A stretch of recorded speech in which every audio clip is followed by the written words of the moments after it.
Okay, hi, this is Elliot Fishman, and welcome to our latest vodcast. Today is February 23rd, and I was out earlier this morning. It was like 50 some odd degrees, and I hear now it's going to be in the 70s. Not exactly February in Baltimore. I hope everybody is doing well. I know that those of us in the East Coast who have good weather, um, there are many of our friends out in California where I saw there's just incredible storms, even in LA, big snowstorms, tracking out west and then up high and then up to Maine. So in the south, it's record warm temperatures. Places like Baltimore were probably 40 degrees above normal. So it's a crazy world. But I hope everyone's doing well wherever you guys are. And what I wanted to, the topic this week is learning or teaching 2023. And I think one of the things all of us do know is that teaching and training is changing. Now, the truth of the matter is, it's always changing, right? So, in and of itself, that's not a great surprise to any of us. But I think it's the speed of change in everything else. So, let me tell you three things that I thought about or heard about in the last 3 days and why those things are impacting what we do, and it makes you think about change. So one thing, the hottest thing, ChatGPT, right? Everything is the computer now. Some of the stuff with OpenAI and Microsoft and Google, where computers can create all the articles themselves, do all the research, do all the writing, and look like it's a scientific publication. Well, it's not really that good, of course, and although it was with great fanfare with Microsoft brought it out, when you look carefully, it often gave stupid answers to questions. When you look at it, it doesn't tell you where it got the answer from, which is another challenge. If you're writing an article, perhaps you're just plagiarizing someone else's article. But you realize it's not where it needs to be, but it's going in that direction. If a kid or adult can just simply create a paper without doing any reading or any work, you can imagine the difficulties schools are going to have, because now education is going to be hard to measure people on, because just, and maybe that's a good thing, because measuring on a test maybe is not that good. Remember, ChatGPT, there's articles everywhere. It passed the radiology boards in the US, passed the radiology boards in England, passed a number of different exams, which perhaps tells you that if a computer could simply just do a little bit of research and come up with all the answers and pass an exam like it was you, that perhaps is a problem, because what we're trying to train you on and what we're trying to test you on is more than simply spitting up something that you could look up. And so perhaps it's going to force change. Remember, radiology, we had the oral boards. Now we have the written boards, right? We always have written and oral, but you had to take an oral board where they would quiz you. You take 8 sections, 7 cases a section. There'll be a lot of, learning how to answer a question, learning how to talk with a clinician, everything else. Now it's like you look at it, pancreatic mass and A, B, C, D. Is it neuroendocrine? Is it adeno? Is it all the above? It's a big difference. You don't need to know that much to answer A, B, C, D. No one can measure how you're thinking. You could guess right or just know that it has to be this answer. That's a challenge. So perhaps the things that ChatGPT, which will have impact, is beginning to have impact, and it's not clear how the impact is going to move forward. Perhaps it's going to force us to rethink how we actually grade people. How do we choose people for colleges or medical school? All the thing that's based on scores and tests and the written word, perhaps that written word is not really what that person could do, but it's what GPT can do. And there's been many articles written over the past couple of weeks about that. And I think the reality is that time will really tell us where things are going, but you can see the challenge. The second thing is we had a speaker the other day, the head of Baxby Coffee, speak with us about his educational program that in one sense you can say that he's done for more than a decade but built around coffee.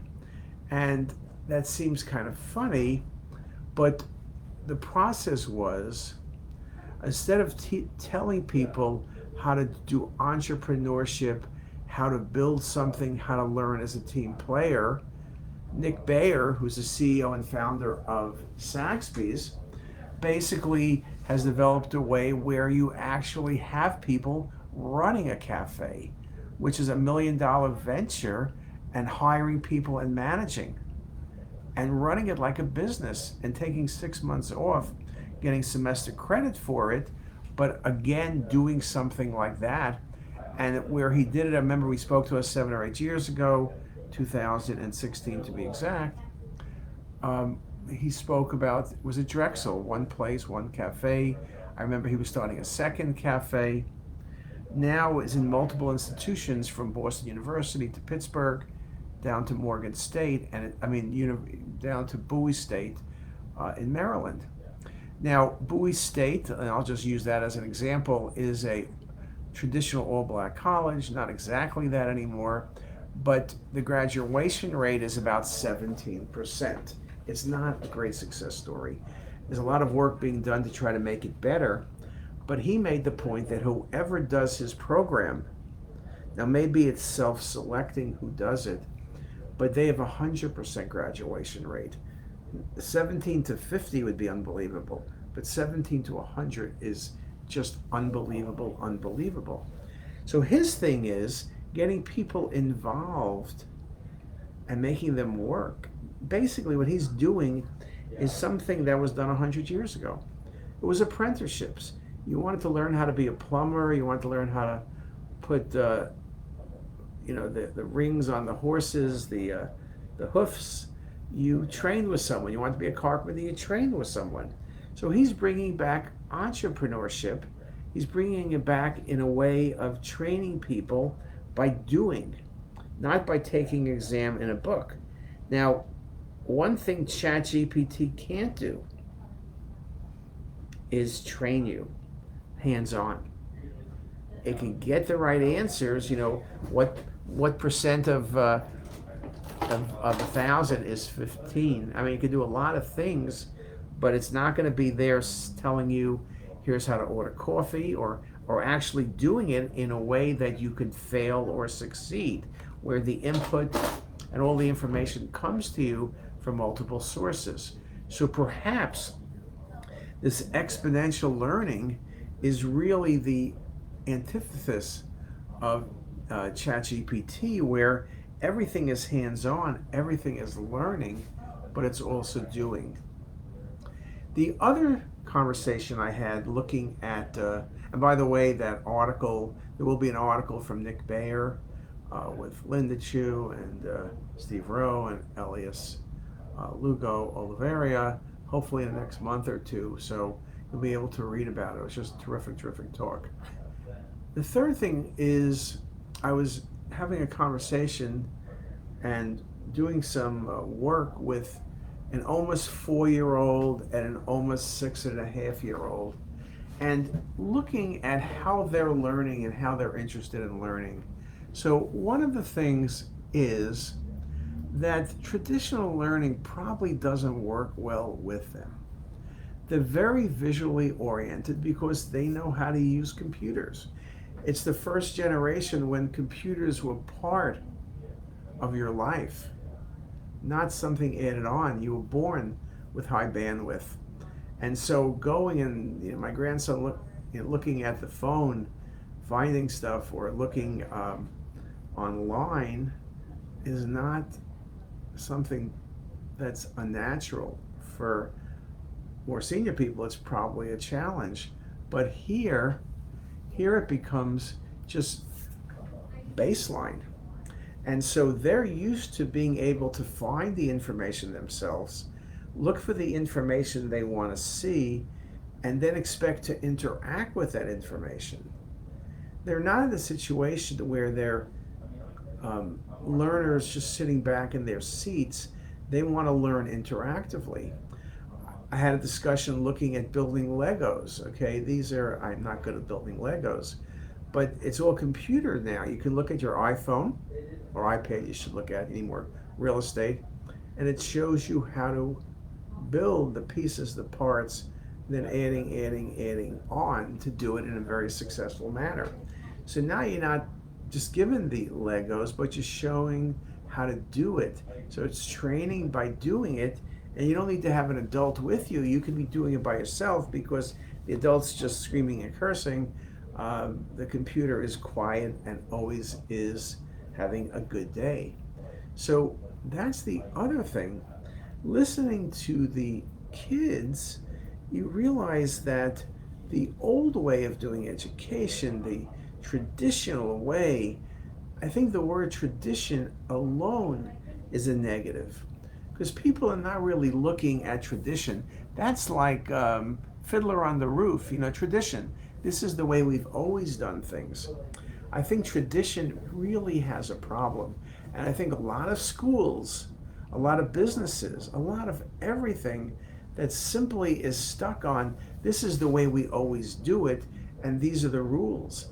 I think institutions that are rigid, very successful institutions that classically we do it this way because we've done it this way for 100 years are in trouble because people really aren't looking for what you've done. They're looking for what you're going to do. But you have many people in power who are simply the ultimate bureaucrats, and their strength is in saying no. Their strength is not in saying yes or let's try it, give it a run, and let's see what happens. I think the next generation, the generation of kids in school now, beginning in pre-K and 1 and 5 and everywhere else, are not listening to your stories of walking to school and walking home uphill in both directions. They know that's a bunch of nonsense. They kind of look at you like you're a crazy person. They want to know what it is we're doing today and where we're going tomorrow. They want to know why not. Why can't we do it this way? What do you mean, no? They are the ultimate people in questioning authority. They're the ultimate people in questioning the status quo. I think most education is the status quo. We've always done the training this way, and I think that is going to be a problem because the status quo is not going to work. If you want to engage people, you have to engage them where they are and challenge them. Simply doing yesterday's battle. We published an article, on education just a couple weeks ago, entitled, I think it was JSCR, talking about how fighting yesterday's war. In World War II, the French lost in about a few days. They built that big Maginot Line, right, because they thought Germany was going to attack like they did in World War One. Well, that was World War One. You were fighting World War One. Germany simply went around the barriers, and so then you're on the other side and you were captured. It's a classic thing. You're fighting yesterday's battles. You're not looking for tomorrow. And I think the kids, I think our trainees, I think people who will be our trainees are looking very closely at where things are going tomorrow, not where things were yesterday. And I think if we do education, we better make certain we're not fighting yesterday's battles or we're going to be in trouble. And with that, let me say hi to Lydiana. Lydiana, we keep trying to reach each other. Lydiana's out in Palo Alto. I hope it's not getting any snow in Palo Alto or crazy weather that I was reading about in the paper. But hope everyone is doing well, and we'll see you next time. You got any comments, suggestions, thoughts? Please let us know, and we'll get back to you. Bye, guys.